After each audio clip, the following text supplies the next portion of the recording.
విజ్ఞాపన చేస్తూ ఉన్నాడో నీతిమంతులుగా తీర్చుటకు ఆయన చేయవలసిన సమస్త క్రియలు చేసి ముగించాడు. గనుక నీతిమంతులు ఉన్నారు. ఆమేన్, ఆమేన్.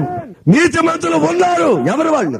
పాపి పాపముతో ఉన్నప్పుడు, తాను పాపినని గ్రహించినప్పుడు, పాపము నిమిత్తమై పశ్చాత్తాపపడినప్పుడు, క్రీస్తు యేసు యొక్క సజీవ రక్తం ఆ పాపి పశ్చాత్తాపపడినప్పుడు ఆయనను కడగగా మనిషి నీతిమంతుడుగా తీర్చబడుతున్నాడు. అతడు ఎలా ఉంటాడు?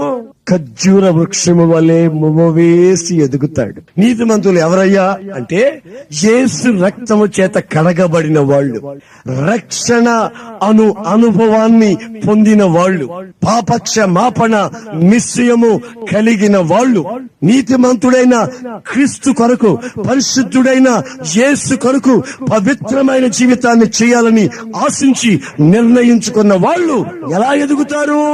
ఖర్జూర వృక్షం వల్ల ఎదుగుతారు. మీలో ఎవరైనా ఖర్జూర వృక్షం చూసారా? ఖర్జూర వృక్షం చూసారా మీరు ఎవరైనా? ఎవరు చేయలేనట్టు కనిపించరు. ఒక్కరెత్తారండి బాబు. చూసి ఖర్జూరం చెట్టు అనుకుంటున్నాడో, ఖర్జూరాన్ని ఈత చెట్టు అనుకున్నాడో, మొత్తం మీద ఈత చెట్టుకి ఖర్జూరం చెట్టుకి పెద్ద వ్యత్యాసం ఏమి ఉండదండి. అది ఎలా ఉంటుందో ఇది అలాగే ఉంటుంది. నేను మొన్న ఎరుకో అంటే ఈత చెట్ల పట్టణం అని అర్థం. అక్కడికి వెళ్ళి చూస్తే ఈత